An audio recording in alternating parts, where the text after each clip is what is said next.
Olá, meus amigos, bem-vindos a mais um episódio do nosso Em Tríade desta quarta-feira especial.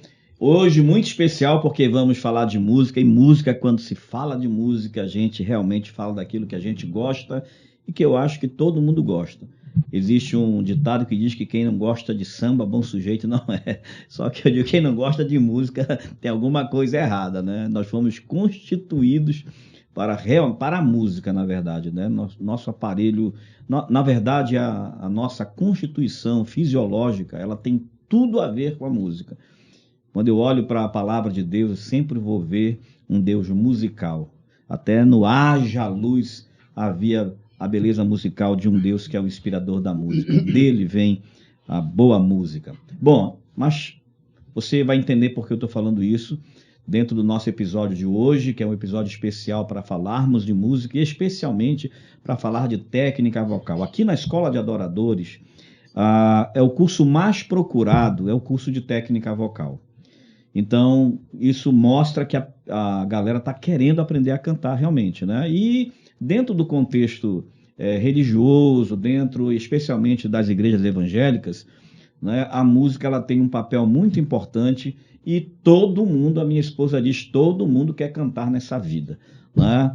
Mas querer cantar é uma coisa, saber cantar é outra, né? Essa outra coisa que a gente precisa aprender e de fato, né, é aprender os caminhos certos para usar essa riqueza, essa bênção que é a voz e todo o aparelho fonoarticulatório, fonador, enfim. Para falar sobre isso hoje, para o nosso papo assim, e bem longe e muito rico, está aqui comigo hoje o Ed Rony. Olha, gente, vou falar uma coisa para vocês. Ele é professor da Escola de Adoradores, né? Ele é nosso amigo aqui, mas o homem difícil para trazer ele aqui, né? Tive que ameaçá-lo. Foi quase uma ameaça, viu? Mas tudo bem. Ele é licenciado em música pela Universidade do Estado do Pará. Também é técnico em canto lírico pelo Instituto Carlos Gomes, pós-graduado em pesquisa musical pela UEPA, também é pós-graduado em musicoterapia e representou o Brasil, inclusive, 2 vezes, medalha de prata na 2ª e 3ª edição do concurso internacional de canção chinesa da América Latina e Caribe.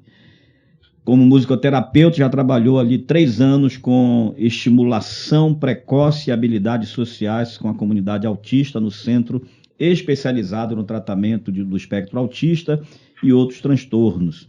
Também implementou a musicoterapia no Centro Médico Terezinha Melo, atualmente professor de técnica vocal aqui na Escola de Adoradores, maestro do Coral Central Jovem Belém, musicoterapeuta no espaço de intervenção comportamental na atividade e na clínica TeraSuite.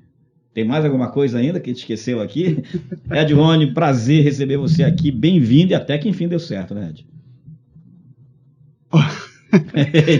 Fiquei até emocionado. Depois de muita luta, estamos aqui. Olá a todos do programa Em Tríade, é uma honra, pastor, estar aqui com você. Aí vamos falar de música, vamos falar de técnica vocal e o assunto que eu amo falar a respeito.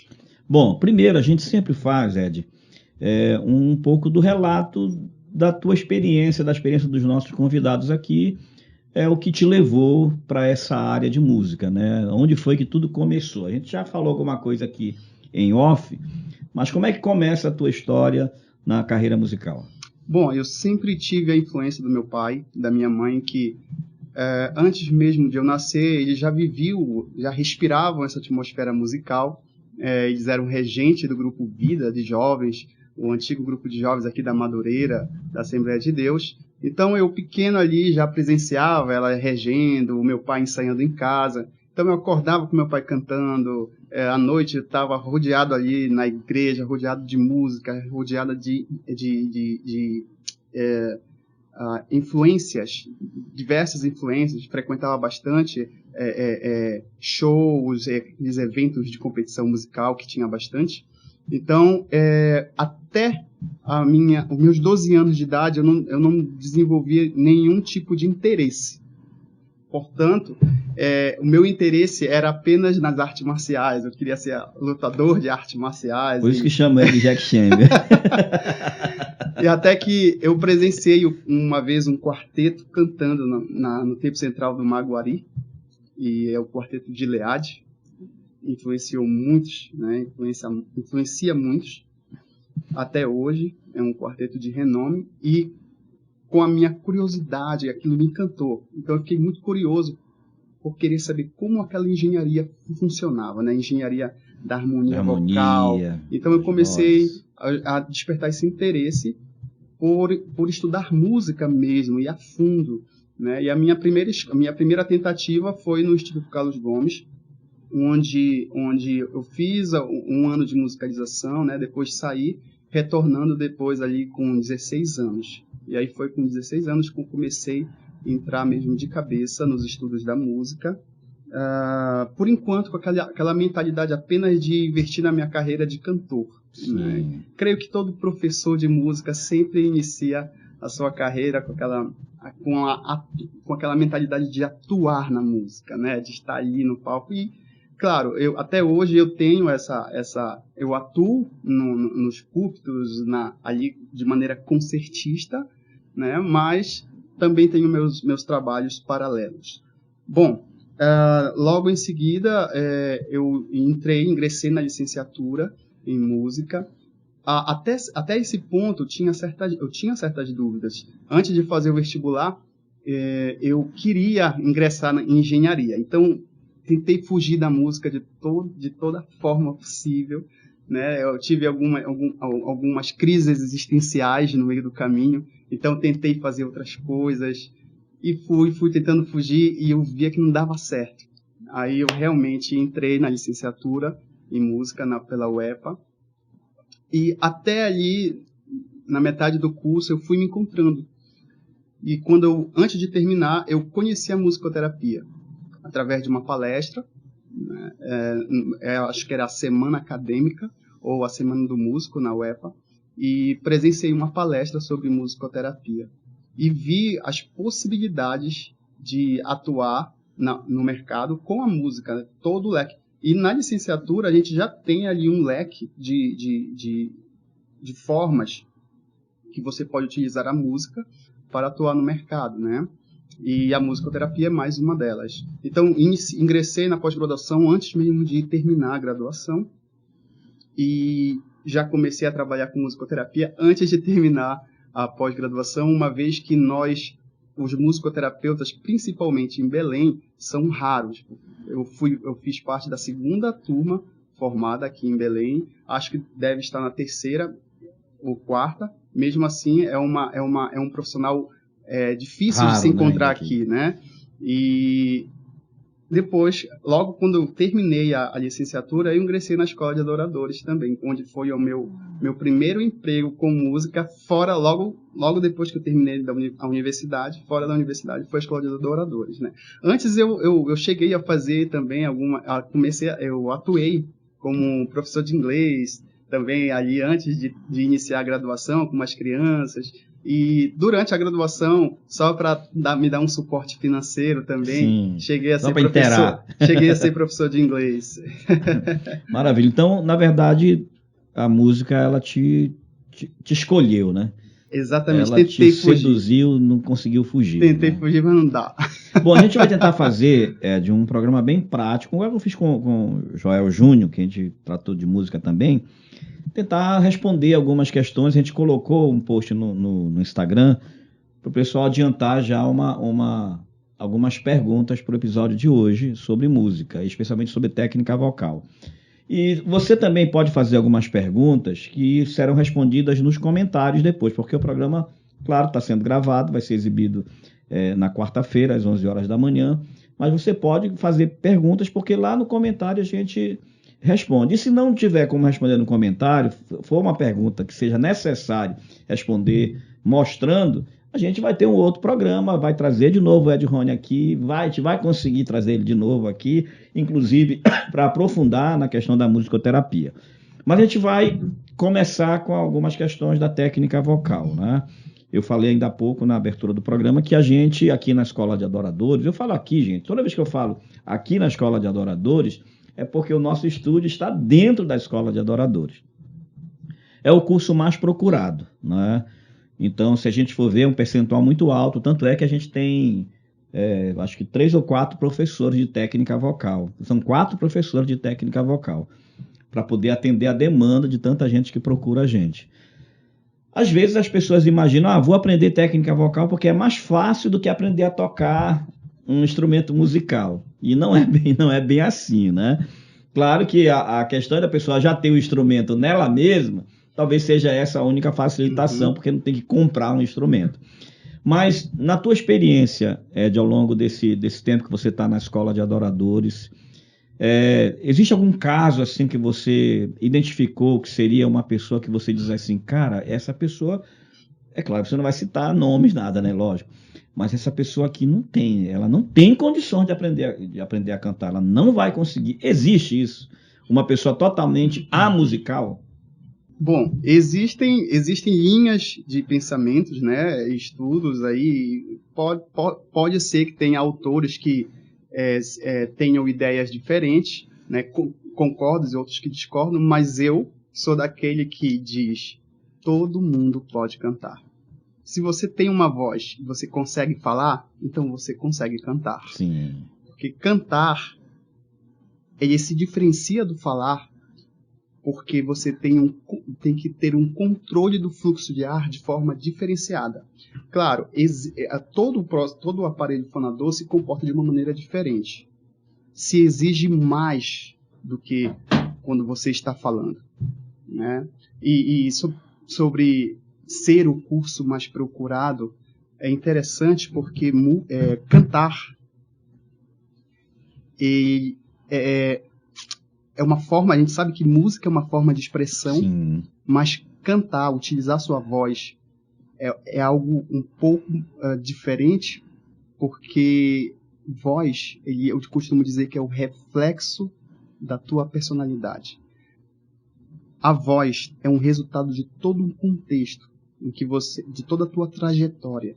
Então, pela voz você consegue identificar uma pessoa oprimida, uma pessoa feliz, uma pessoa depressiva, uma pessoa frustrada. Com raiva. Né? E uma coisa interessante, quer ver como uma voz é tão preciosa pra gente? Você tá ali na igreja, você vai cantar, talvez nem seja a tua vontade, talvez nem seja a tua meta ser um cantor. Eu só quero cantar, eu canto como por hobby, simplesmente por terapia, é algo que me faz bem. Mas se alguém falar pra você não canta nada, sua voz é feia, você fica muito magoado. Porque a pessoa não está falando apenas da sua voz. Porque a sua voz reflete sua personalidade. Está falando de todo o teu contexto de vida.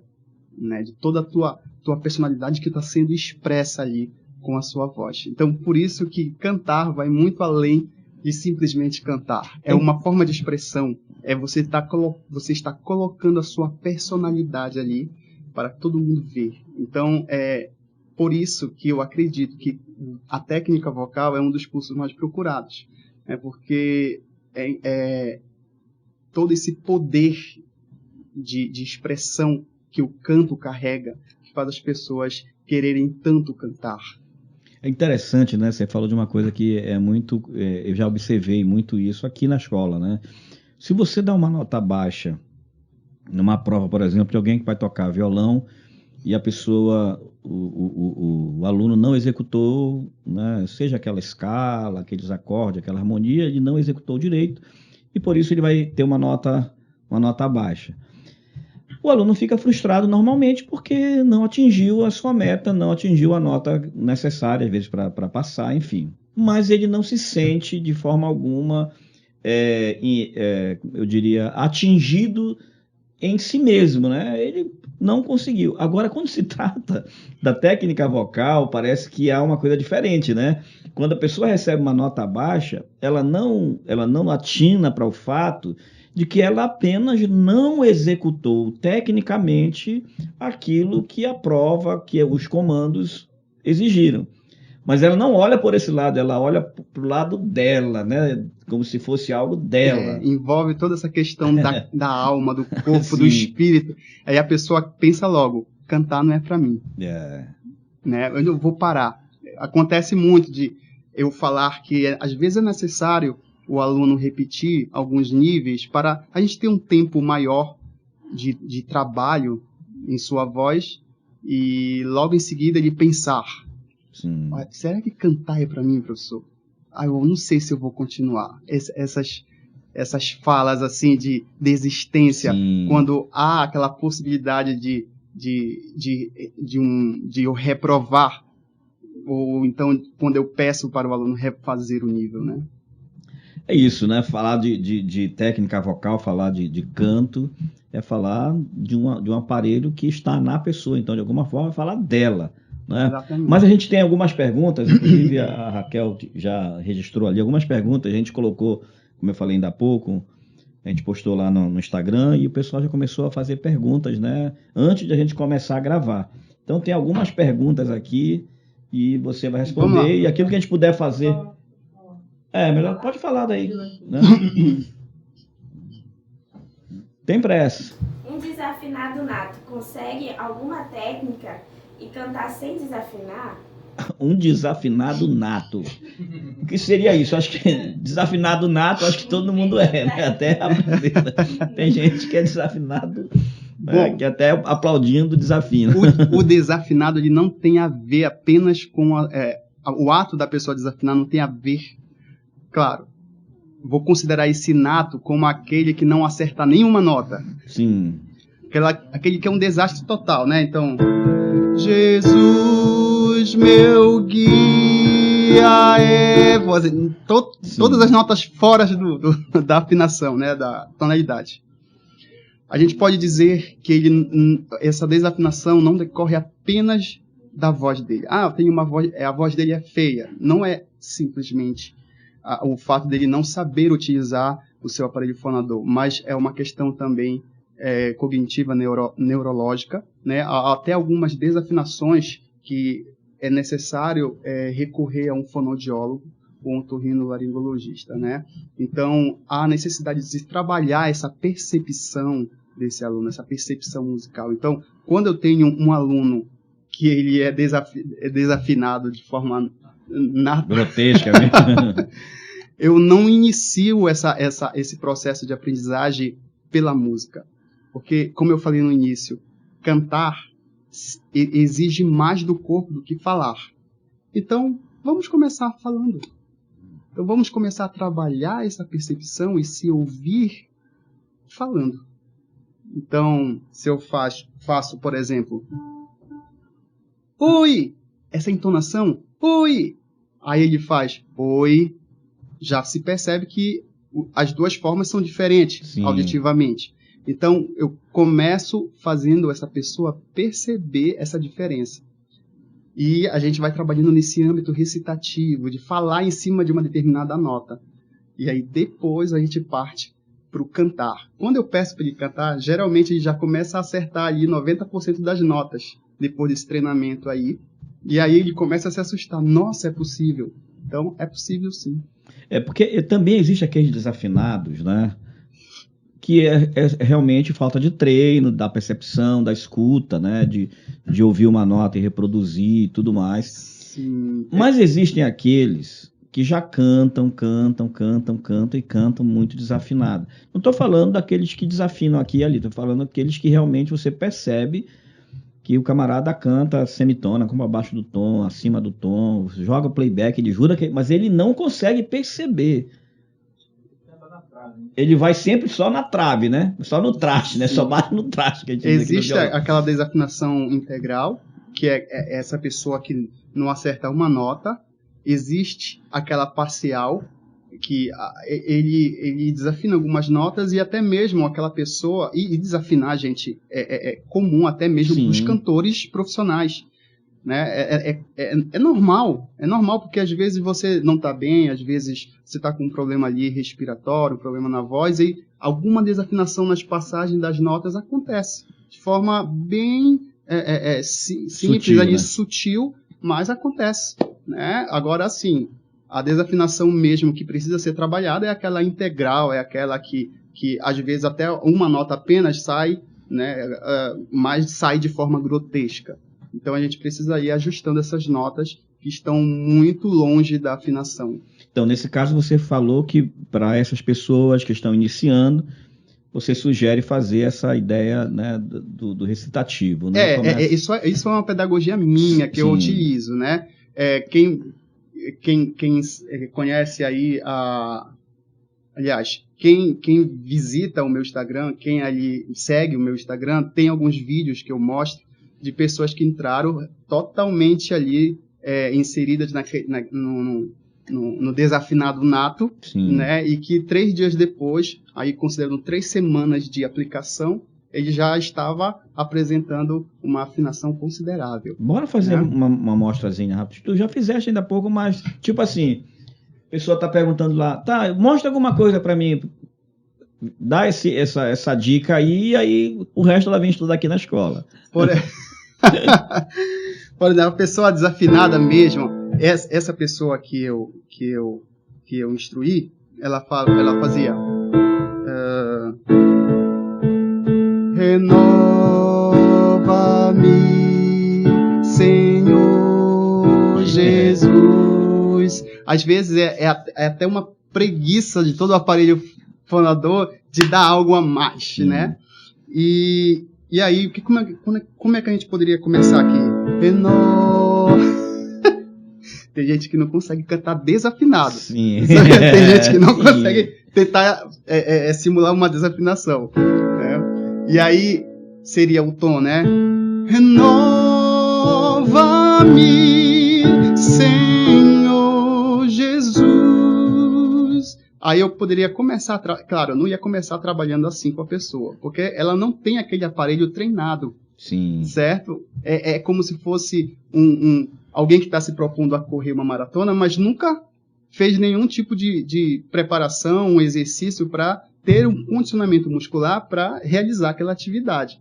Então, assim, é uma pessoa que é desafinada, que provavelmente, quando foi criança, não foi estimulada musicalmente.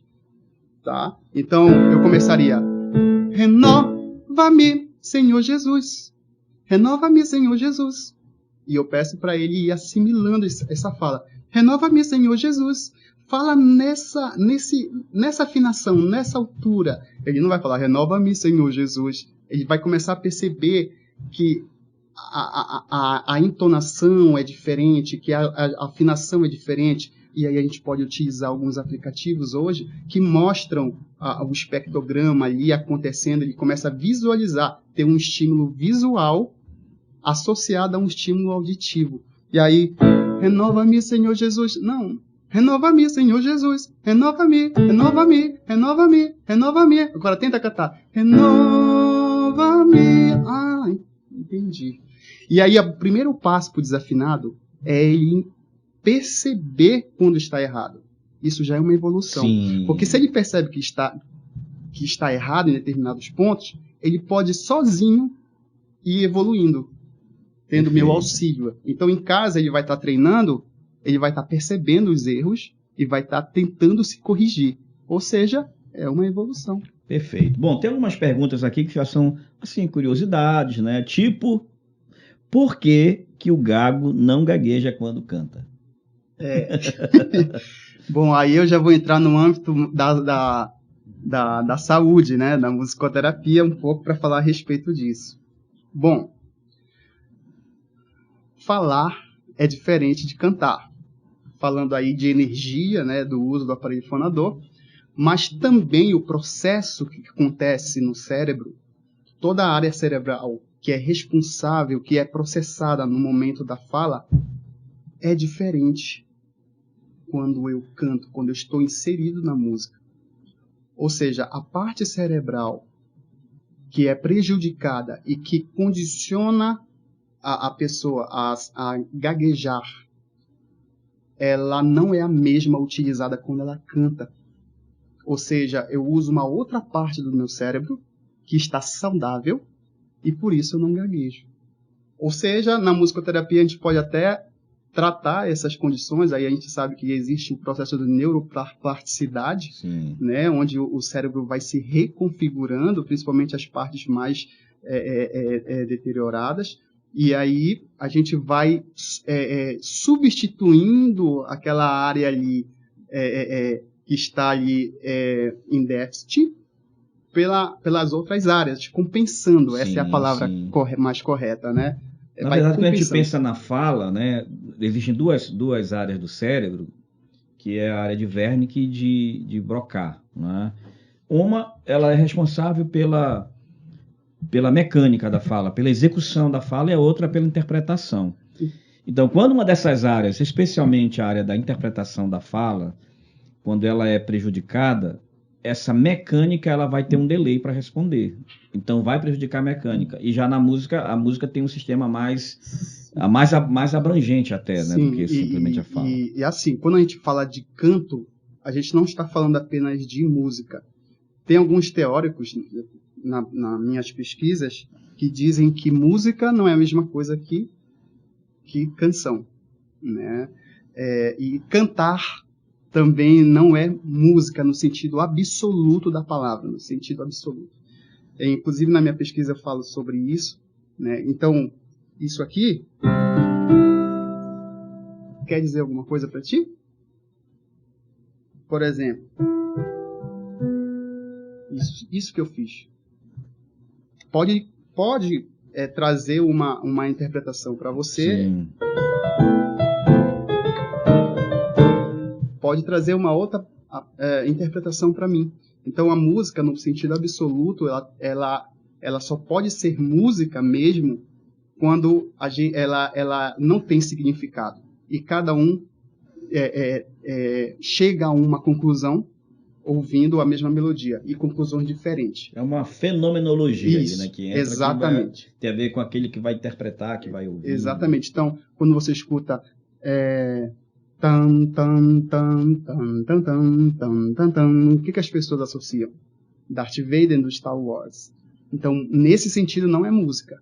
É audiovisual, né? Que eles chamam de leitmotiv, porque a música está levando todas as pessoas a um personagem.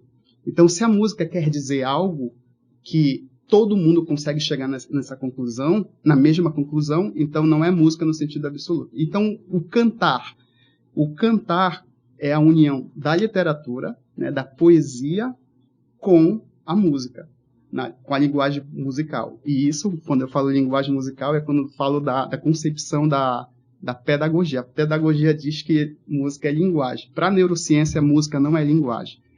Por quê? Porque a área do cérebro que processa a música não é a mesma que processa a linguagem. Então, para a neurociência, música não é linguagem. É qualquer outra coisa. Sim. Eles não sabem dizer o que. É interessante, porque na experiência de Nietzsche, né, Nietzsche, o filósofo, ele era fascinado por Wagner, né, o pianista. Então, para ele, a ideia de se colocar na música de Wagner, qualquer tipo de interpretação, uma peça teatral, por exemplo, uma letra, era como se fosse contaminar a música. Então, para ele, a música, a pureza, a música de Wagner era tão extraordinária, era tão plena, tão completa, que qualquer coisa que se colocasse iria prostituir a música. Então, houveram situações de fazerem apresentações em teatros, né, onde se iria colocar ali encenações, uma parte cênica, e ele não conseguia conceber. Então, uma pessoa assim vai escutar a música e ela vai ter um significado extremamente, especialmente pela paixão que ele tinha, né, pela música de Wagner nesse caso. Sim. O que pode ser uma melodia muito agradável para você, pode não ser para mim. Sim, pode ser aversivo para ti. Pode ser aversivo, né? E aí, nossa, já tá vindo na minha cabeça aqui muitos assuntos que abordam isso, mas sim, aí é papo para outro momento, né? Mas é interessante, eu lembro de um pastor amigo meu, inclusive já faleceu, que ele foi fazer uma visita para uma moça que estava em estado catatônico. E ele foi convidado, né, pela família para ir lá, para orar, fazer alguma coisa. Ela estava na cama, no leito, não se movia nada, né, estava realmente em estado catatônico há algum tempo. E ninguém falou nada do que tinha acontecido, só disse que ela tinha ficado assim e tal, e não contaram todo o enredo do que tinha acontecido com a moça. E ele tinha naquela época, eu lembro daqueles reloginho Cássio, né, que tinha de vez em quando despertava com uma musiquinha, e ele foi, e na hora que ele estava lá, tentando falar, tentando alguma forma de entrar em conexão com ela, e ela não tinha nenhuma resposta, de repente ele foi mexer para ver a hora e tocou a marcha nupcial. E nesse momento, né, só aquela coisa mesmo bem eletrônicazinha, né, ela começou a lagrimar. E aí ela entrou num pranto. Aí ela entrou em contato com a emoção, ela respondeu, e aí ali ele foi entender o que tinha acontecido. Respondeu ao estímulo. Foi uma situação que ela tinha vivido do casamento que não tinha acontecido, que ela tinha sido, tipo, abandonada. Na musicoterapia nós chamamos isso de identidade sonora, o chamado ISO. Tem vários tipos de ISO, subprodutos do ISO, mas o ISO, identidade sonora, é tudo aquilo que a gente recolhe do paciente antes de entrar nos processos terapêuticos, e tudo aquilo que diz respeito ao contexto de vida dele. Né? Então, a gente consegue acessar muitas áreas e consegue ingressar nesse processo terapêutico de forma mais fácil, mais efetiva, quando a gente conhece o ISO do paciente. Então, eu faria aí uma triagem de todo o passado dela, recolhendo dados, né? Eu vou dar um exemplo aqui, que aconteceu comigo. Eu tinha um paciente que desorganizava em sessão, né? Ele entrava em crise, e na pesquisa, na triagem, eu fiquei sabendo, tomei nota, que a mãe era a dona de salão, né? Então, durante a gestação dela, era um local que ela estava sempre ali presente, e a gente sabe que um dos aparelhos ali dentro, naquele ambiente de salão de beleza, que tem um decibéis alto, é o secador de cabelo. Né? Então, o que acontece? Aí entra a questão, vou puxar rapidinho aqui a questão da desafinação, né? A pessoa que nasce desafinada, outras não nasce, porque a gente pode estar estimulando essa criança desde a vida intrauterina a uma vida mais musical, né? Trazendo sonoridade ali desde aquele momento. Então, você pode estar estimulando essa criança e, com certeza, ali ela vai estar recebendo um estímulo musical desde esse momento. E era um som que estava presente na vida desse paciente desde a vida intrauterina e que remetia àquele ambiente de proteção da mãe. Então, quando ele entrava em crise, eu colocava o som do secador de cabelo, aí ele parava e se autorregulava novamente.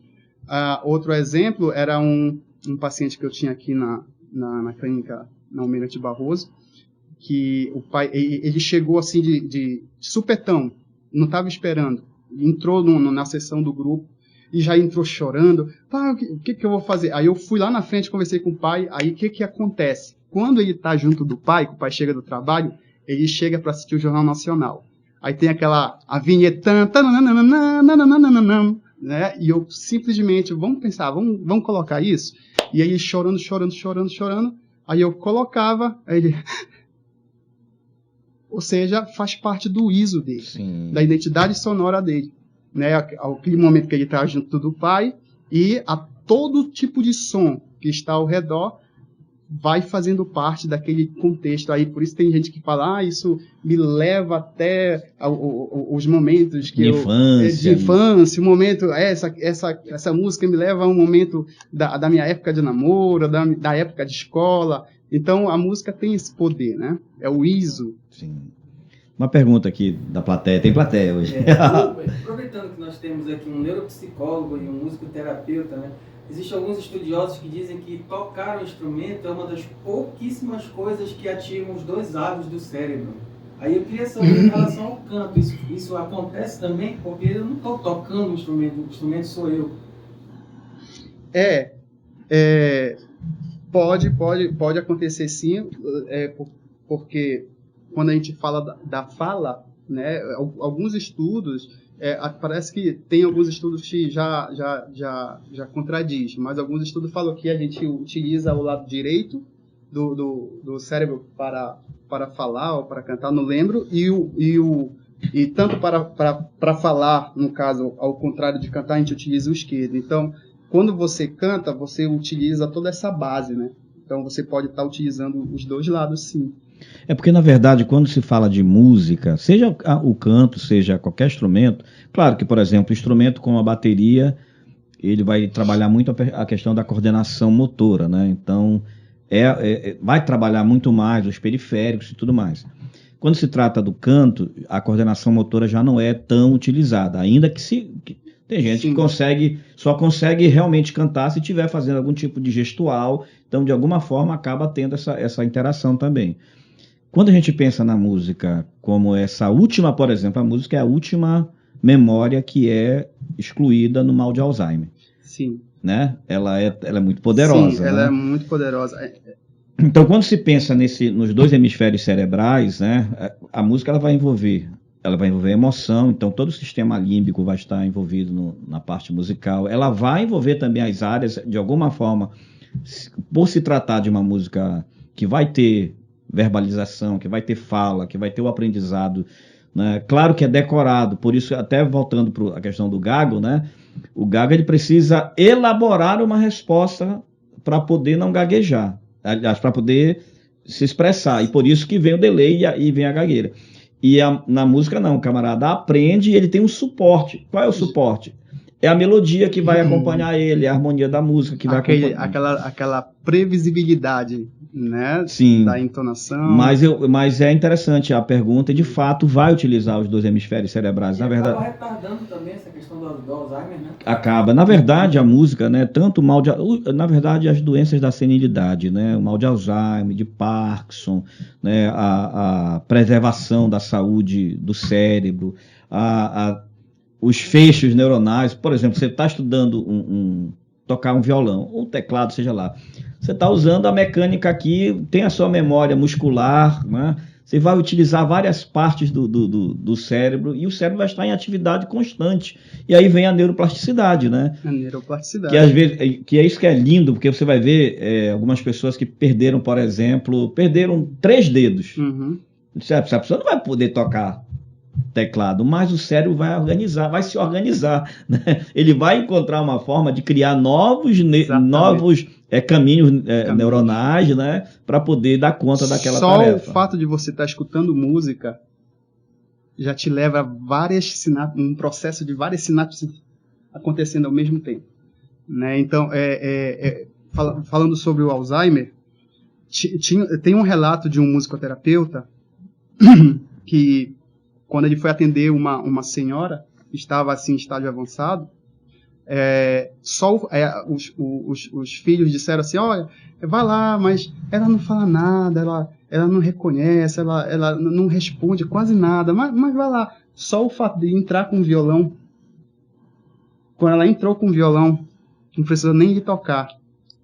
Ela olhou: meu filho, você vem aqui, que saudade. Lembrou do filho dela. Só o fato de ver o violão. Né? Então, a música, ela é muito poderosa. Eu costumo dizer que ela chega no cérebro onde a palavra não consegue chegar. Então, dentro da musicoterapia, o legal que nós temos é o fato de utilizar a música como meio para se chegar no processo terapêutico, né? Inclusive, até mesmo antes ali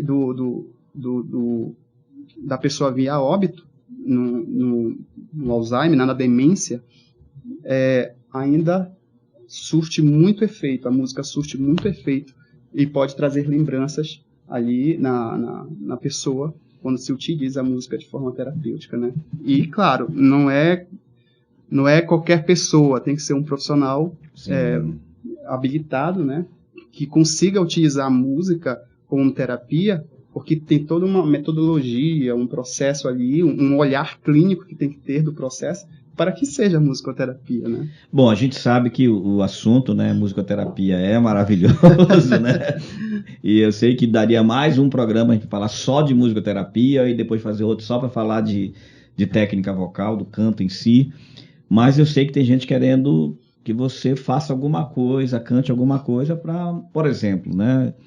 Hoje em dia é muito comum a gente pegar aí nas redes sociais, na internet, muita gente dando aula muita gente dando aula de canto, alguns, eu só ensino melisma, eu só ensino belt, eu ensino música lírica, enfim, canto lírico. Então existem algumas técnicas que o pessoal está correndo atrás, às vezes já canta. Por exemplo, tem gente que já canta bem, nunca estudou, mas veio quase pronto, né? Já canta, mas aí você vê que daqui a algum tempo começa a perder a voz por falta da técnica. E alguns que começam, até utilizam desses ornamentos, por exemplo, do melisma, né? Instintivamente utilizam, não sabe nem o que está fazendo, mas já tem, instintivamente já faz. Pela convivência, a estimulação, né? Como eu já havia falado aqui, uma pessoa que foi estimulada cedo. Por exemplo, ninguém entra na escola para aprender a falar português. A pessoa fala português antes mesmo de entrar na escola, né? Porque o bebezinho está convivendo com os pais ali, recebendo estímulo direto do idioma. Inclusive, existem analfabetos que falam.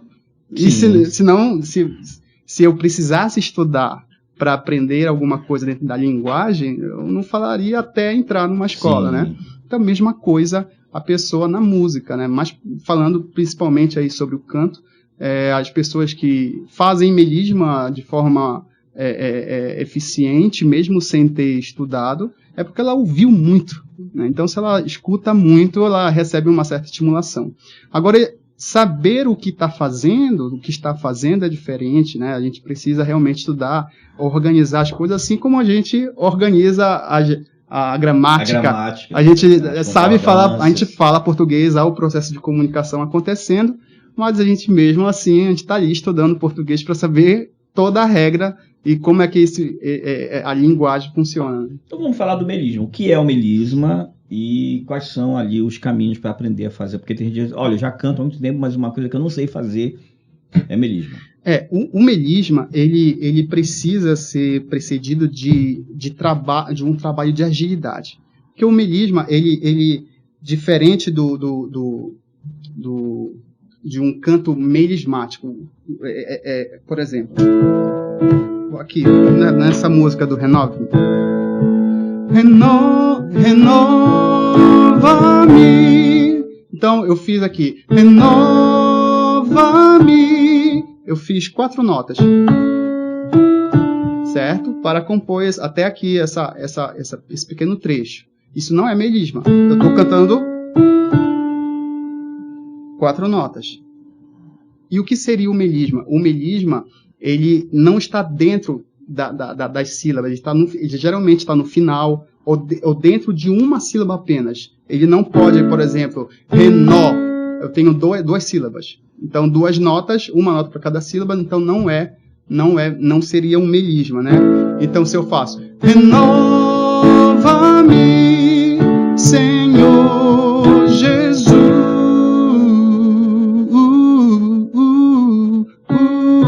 tenho 3 notas aqui. Coloquei 3 notas no finalzinho, né, dentro da mesma sílaba.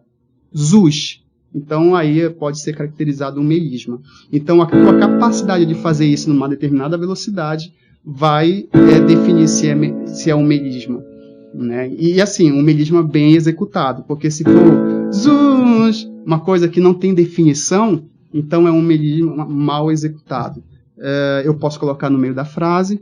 Por exemplo, renó. Posso usar o nó. Renova-me, Senhor Jesus. Coloquei no meio da frase. Ou seja, eu utilizei 3 notas, né? Eu posso utilizar as 3 notas subindo e voltando. Renova-me,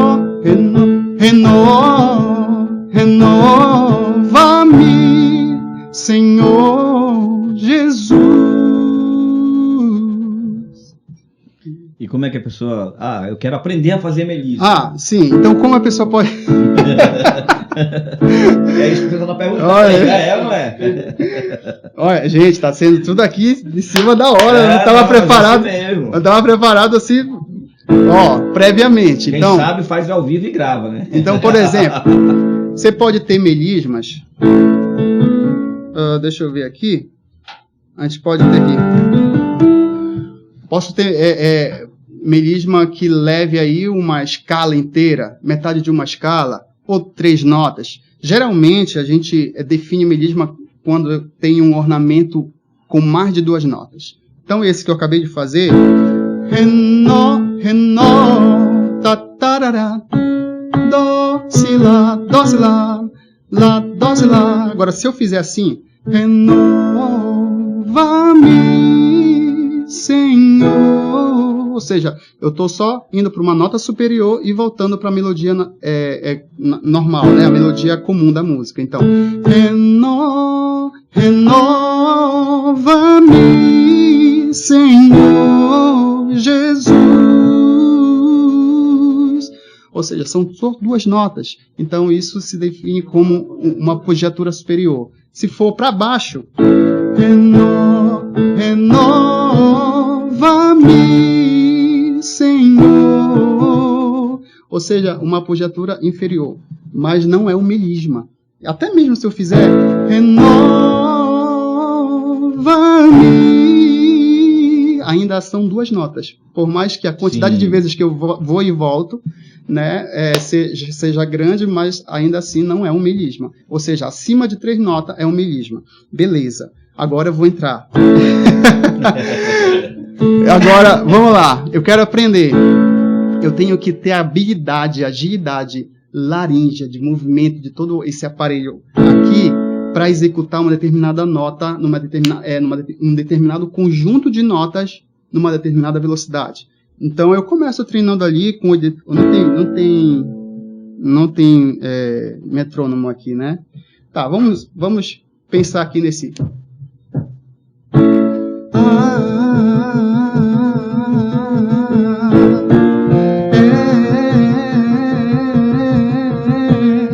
Beleza. Se a pessoa ainda não consegue definir isso aqui, o que ela faz? Diminui a velocidade.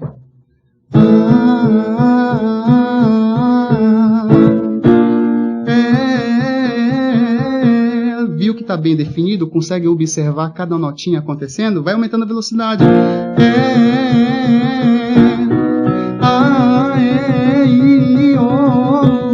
Com 2 notas. Depois ela aumenta para 3 notas.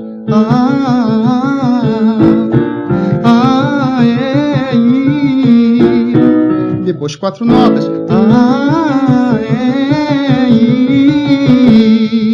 Ela pode aumentar de 4 para 5, aí pode até utilizar a escala pentatônica.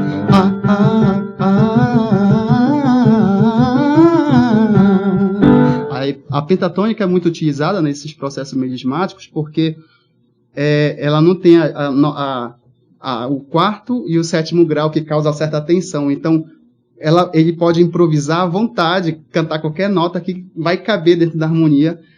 Então, a possibilidade de erro ali é quase zero, né? A não ser que a pessoa não consiga executar isso com bastante precisão. Então, melisma é algo que é um conjunto de notas acima de 3 notas, cantado no meio, no começo ou no fim de uma determinada frase musical, e isso precisa ser aplicado, por exemplo, em cima de uma sílaba. Isso é melisma. Como eu posso treinar? Trabalhando a agilidade primeiro, tendo a capacidade de definir cada nota dessa.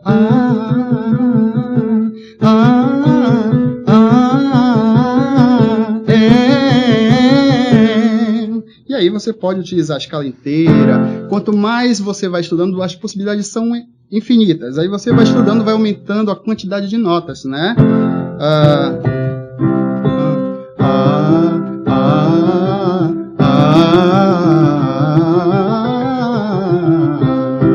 E vai aumentando a velocidade, né?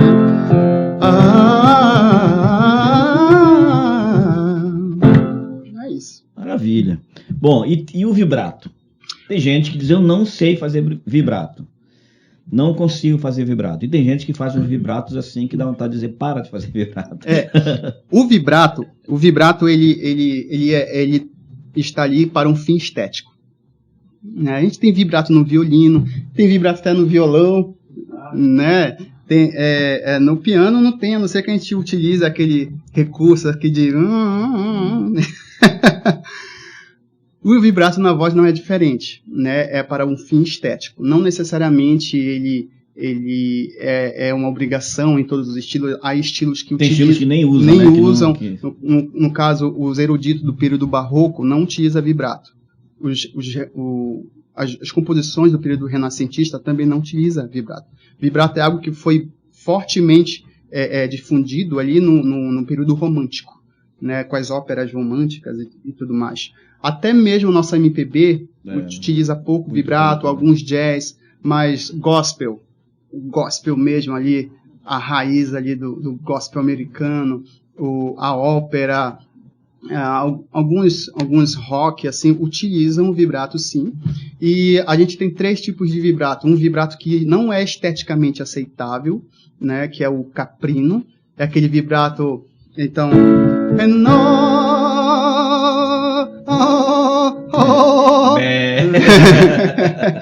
o pessoal apelida aí de carneiro, né, ovelha. Na verdade é um controle que a pessoa precisa desenvolver, né, de todo o aparelho para racionalizar o vibrato. Vibrato é uma oscilação entre 2 notas, né? Se pegar um espectrograma, você vai perceber que ele mostra ali uma oscilação entre 2 semitons, né? De forma bem rápida e precisa. Existe o vibrato no laríngeo, que é um vibrato um pouco mais rápido, né? Renó, renó, renó. E o diafragmático, que é algo mais estável. Eu gosto desse. Que você sente que ele é mais estável. Renó, renó.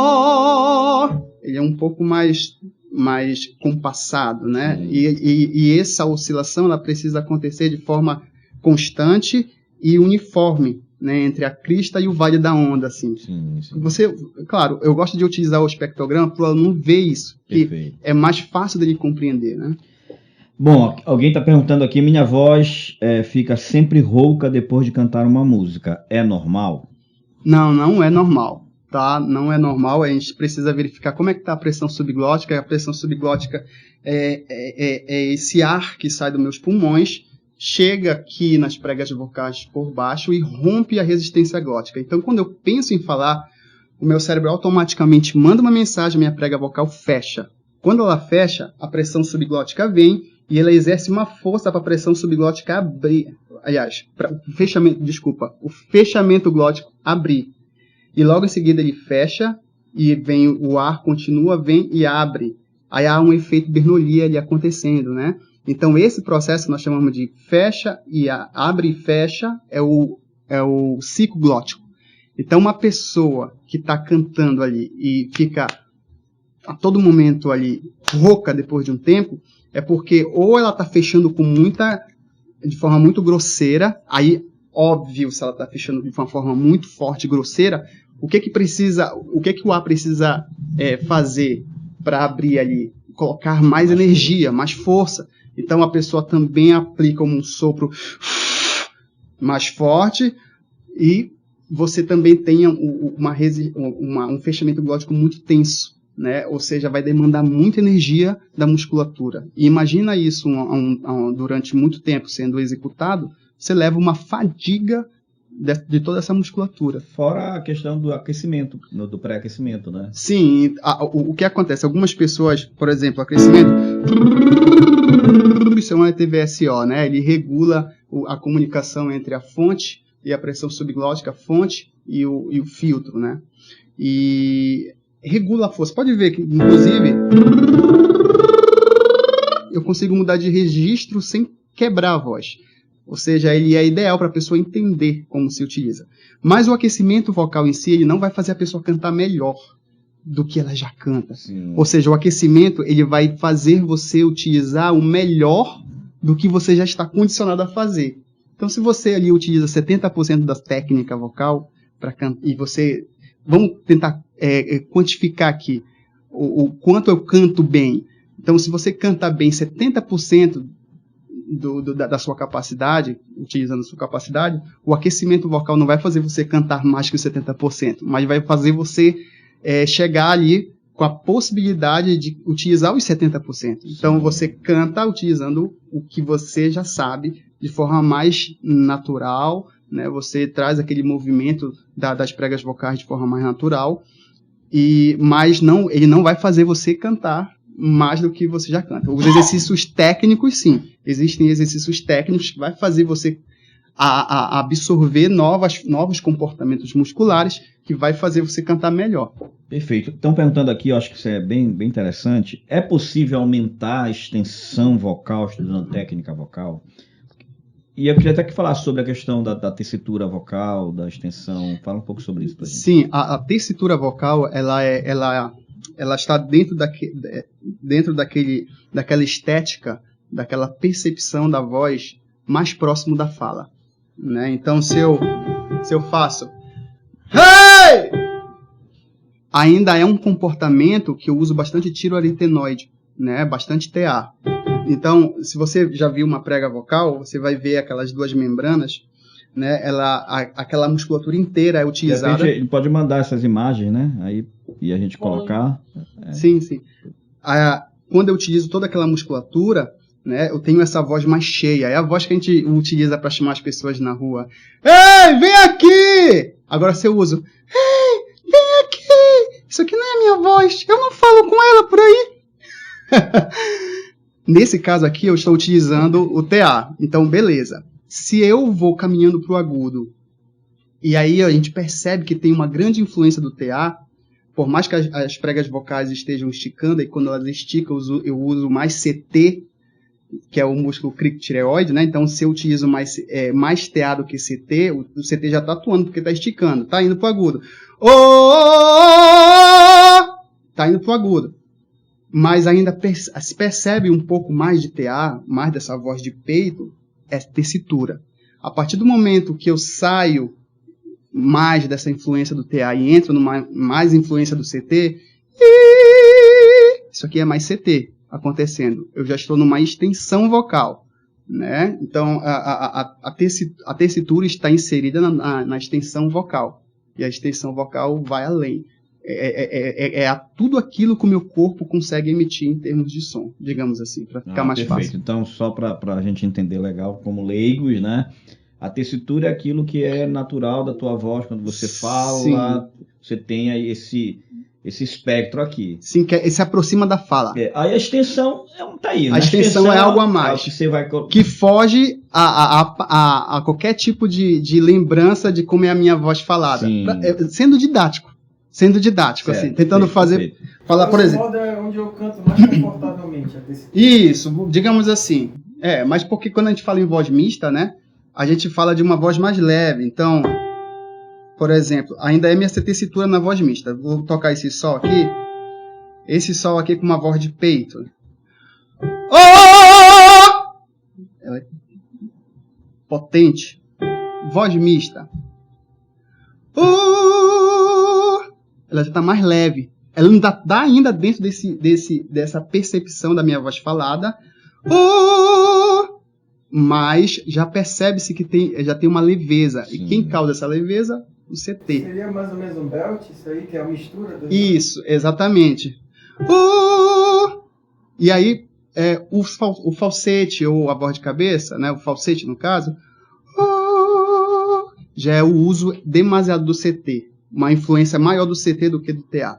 Né? Então já está na minha extensão. Extensão. Tessitura. Então aqui o que essa pessoa está perguntando é: eu consigo, se a gente for traduzir para uma linguagem bem do senso comum mesmo, então eu consigo cantar numa altura maior, não sei se esse é o termo correto, eu consigo cantar numa altura maior. Por exemplo, eu canto uma música, aí eu quero cantar uma música do Leonardo Gonçalves. Aí eu consigo, estudando, chegar lá, ou vai depender muito realmente da minha... Sim, a gente faz primeiramente uma análise e a gente define qual é essa região, essa tessitura que a pessoa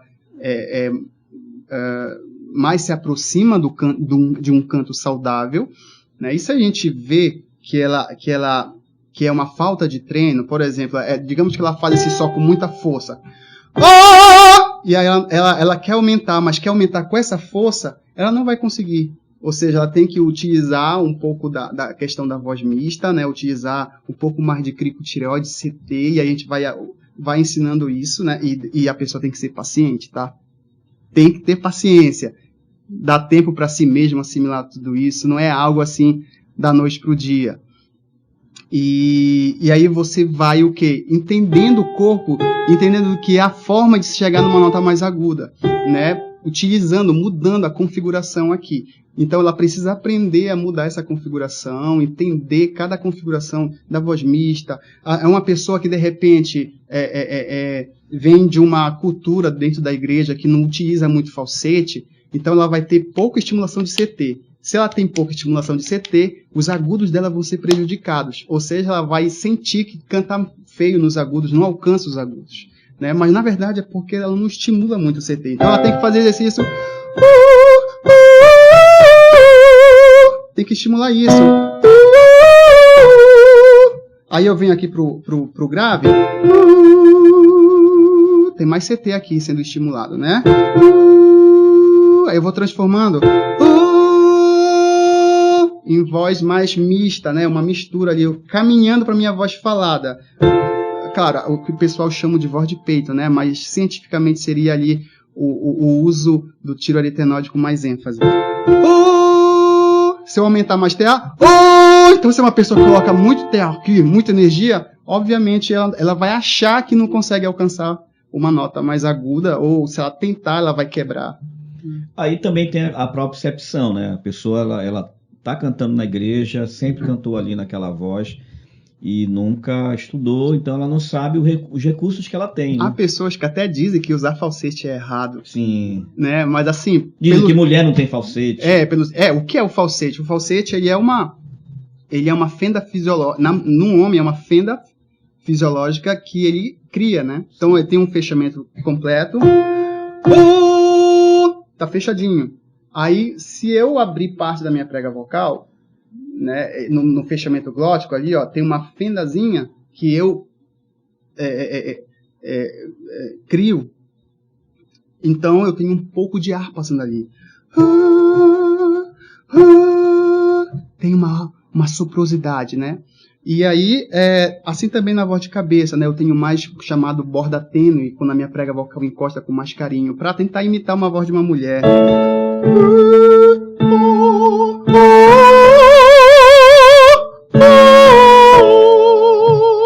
Então, é uma configuração no fechamento glótico que eu tenho.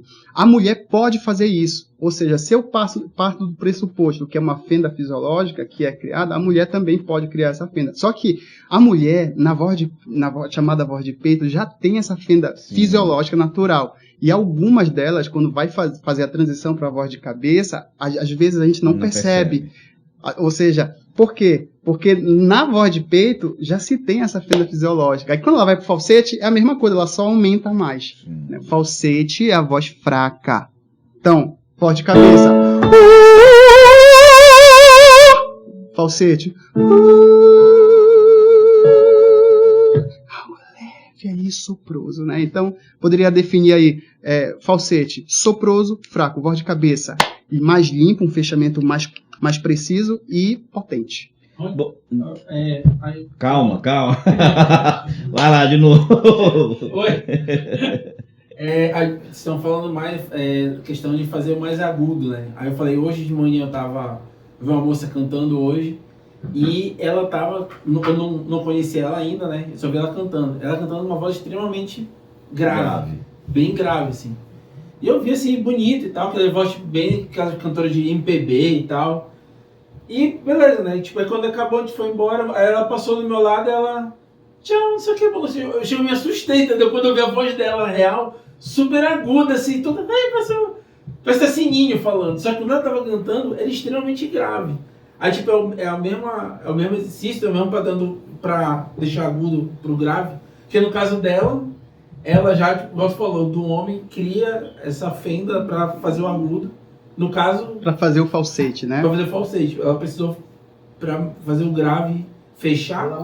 No caso do grave, quando eu vou fazer... A tua prega vocal tá ali, aberta. está respirando, ela está aberta. Quando eu vou falar, se eu for falar agudo, ela estica. Se eu for cantar ou tentar falar grave, ela contrai. Porque a prega vocal, quando ela contrai, ela fica mais grossa. Ou seja, tudo. Por exemplo, vamos pegar o baixo. O baixo e o violão. Quem tem a corda mais grossa? O baixo. Logo, a sonoridade é mais grave. Então, para eu ter uma voz grave, eu tenho que contrair a prega vocal para a massa ficar mais gorda, ela ficar mais grossa e poder emitir uma sonoridade mais grave. Então, ela com certeza tem um poder de contração aí, né? Ela contrai a prega vocal para cantar com... Claro, na região grave. Se ela vai caminhando para o médio agudo e mantém assim uma característica meio assim, né, encorpada, já não é a prega vocal, é a configuração no registro vocal aqui, ó. Faringe, cavidade oral, cavidade nasal, como ela configura isso aqui, ó, como eu estou configurando. Então, eu posso cantar aqui, com essa configuração, ó, meio nasofaringe, né? Nasofaringe, cavidade nasal. Posso cantar com mais faringe. E posso cantar com mais cavidade oral. Então, tem que verificar aí de forma precisa, né? Mesmo ela caminhando ali para o médio agudo, ela continua com esse aspecto mais grave, então é uma configuração da ressonância mesmo. Agora, se ela vai quanto mais, qualquer um de nós, quanto mais grave a gente vai cantando, mais a prega vocal vai contraindo. Mas chega um momento que ela fica tão frouxa que ela não consegue, ou seja, está frouxa, não consegue fechar e sair o ar que vem no pulmão passa puro, não é transformado em voz, digamos assim, para ficar mais didático. Bom, a gente já está caminhando para o final, né? Já passou 1 hora. Mas tem ainda algumas perguntas, e uma delas eu achei interessante, porque tem muita gente que vem, já canta na igreja, às vezes está trabalhando no coral da igreja, está regendo o coral da igreja, e às vezes faz também instintivamente alguns trabalhos dentro da igreja com relação à música e ao canto. Mas tem muita gente que vem porque quer aprender a dividir vozes.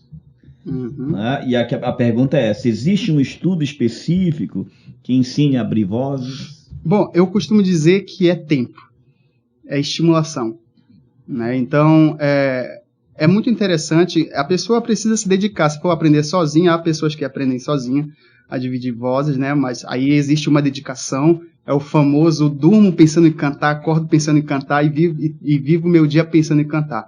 E existe aquelas pessoas que passam por um processo ali didático, né?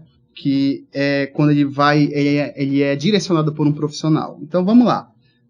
Não existe uma receita. Pronto, ó, faz isso e você vai aprender a dividir vozes de ouvido. É convivência. Tá ali no meio, tá cantando e você vai, assim como o português, que a criança vai aprendendo aos poucos ali, a palavra por palavra e vai se desenvolvendo no vocabulário, assim mesmo é o ato de você dividir as vozes, né? Tem também o caminho teórico, né? E tem o caminho teórico, com certeza. Teoria, né? te ajuda. Com certeza. E ajuda tanto o que já sabe a entender o que está fazendo, quanto o que não sabe a chegar nesse ponto de aprender a dividir as vozes, né? Então vamos lá. Como é que a gente pode pensar isso? Né? A gente pode colocar números dentro de uma escala e fazer a pessoa sentir o que seria ali cantar de forma consonante, né? Então você tem aqui uma escala de Lá maior, a gente pode pegar aqui, colocar a tônica como 1, que é a primeira nota da escala, e fazer ele entender que se ele cantar o 3, a gente já vai ter uma terça, né? Aí tem que falar sobre os intervalos, os graus, mas assim, para não espantar o aluno, a gente tenta ser o mais direto possível, né? E aí, canta o 1 e eu vou cantar o 3, por exemplo. Vamos fazer o seguinte, Joel e Raquel, vamos fazer esses 3 aqui? Vamos fazer aqui, só para demonstrar como eu faria em sala. Vamos, vai aí mesmo? Consegue? Dá para captar daí? O áudio? Eles dois. Tá? Então eu vou dar o mais agudo para vocês gritarem daí, tá? Muito bem. A gente poderia fazer assim, todo mundo cantando de 1 até 5. Então, 1, 2, 3, 4, 5. Para a pessoa que é leiga começar a entender. Sim. Tá todo mundo cantando a mesma voz, né? Vamos cantar todo mundo junto? 3 e... 1, 2, 3, 4, 5. Agora vamos fazer assim, vocês vão até o 3 e segura o 3, tá? Segura o 3 para mim, 3 e... 1, 2, 3. Aí eu já faço, eu designo um aluno para fazer o número 1 enquanto eles vão subindo pro 3. Vamos lá? 3 e... 1, 2, 3.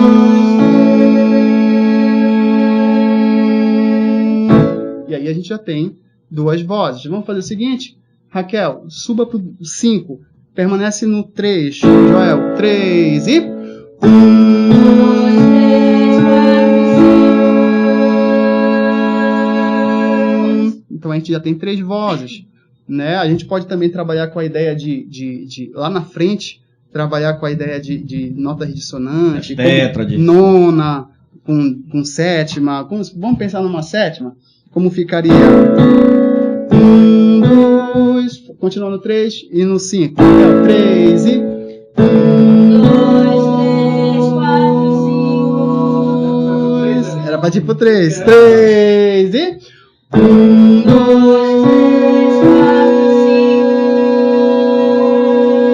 4, 5. Um acorde de nona sem tônica, por exemplo. Sem a tônica.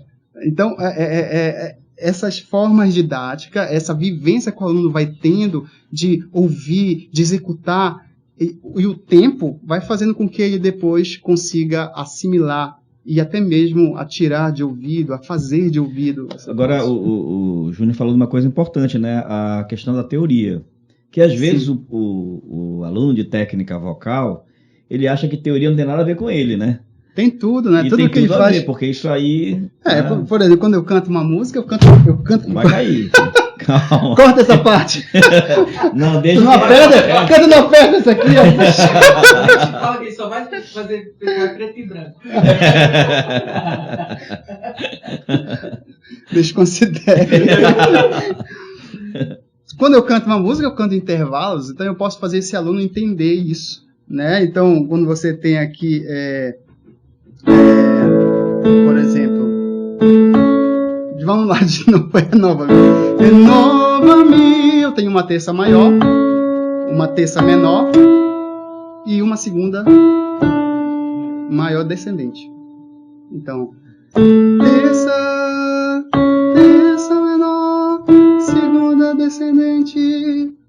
Então a gente pode começar a fazer o aluno entender esse processo, né? E quando ele canta em harmonia, é como se ele estivesse cantando em blocos, né? Fazendo ao mesmo tempo que ele faz a melodia, tem ali a questão do entendimento em blocos, né? Então, Lá com Dó estão ali juntos, então eles estão caminhando em bloco e também seguindo de forma horizontal, né? Então, fica fácil, claro, o aluno precisa se dedicar. O aluno que já entra achando que não consegue entender, que isso não é para ele, ou que ele só quer cantar, ele já bloqueia ali e não consegue aprender. Bom, gente, você pode aprender, claro, muito mais, né? Porque em 1 hora você não vai conseguir aprender o que o Ed ensina em 2 anos aqui na Escola de Adoradores. Então, a gente já vou aproveitar e fazer o merchan aqui, né? Vem estudar na Escola de Adoradores, que tudo isso aqui, porque quando você estuda na Escola de Adoradores, você vai estudar a prática da técnica vocal com Ed Rony, e você vai estudar teoria musical com outro professor de teoria musical. Depois casa tudo, fica uma maravilha, né? Se você já tem uma boa voz, já canta, mas tem esses problemas aqui, todas as vezes que eu canto, no final da apresentação eu estou extremamente rouco, tenho que passar mais uma semana para poder cantar de novo. Tá faltando técnica, tá faltando saber utilizar melhor, né, o aparelho fonador, falta aprender mais, né?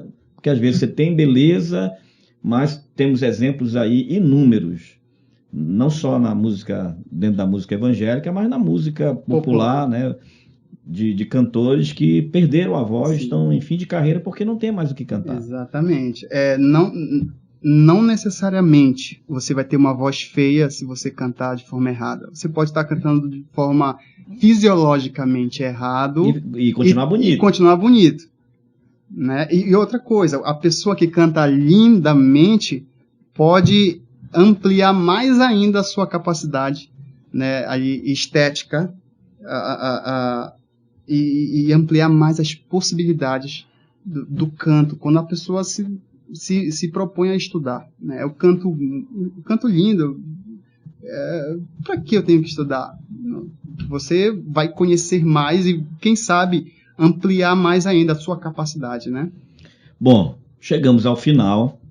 Foi muito rápido, né? Eu acho que a gente conseguiria levar aqui 2 horas brincando, né? Falando sobre tanta coisa, mostrando. Mas a gente pode ter o volume 2. Né? O volume 2 aí, né? O ponto 2 aí pra gente voltar aqui. Mas, Ed, obrigado por estar aqui. Foi muito bom. E assim, ainda tem umas perguntas. Vou deixar só mais uma pergunta. Vai, mais né? uma pergunta. Porque Vai lá. ela é bem simples. Qual a diferença ou quais as diferenças entre o canto popular e o canto lírico? Bom, o canto lírico, ele tem uma configuração no filtro, né? Quando eu falo filtro, eu falo faringe, falo cavidade oral, cavidade nasal. Diferente, uma configuração diferente da que você tem no canto popular, né? Então, quando eu falo popular, eu falo de gospel, jazz, estou falando de tudo que não é erudito. Então, vamos entender assim, tudo que não é erudito tem uma configuração do filtro diferente do canto erudito. Ele tem uma característica principal, né? Aquele palato mole elevado, todo o tempo elevado, né? A laringe baixa, né? Então, isso, né?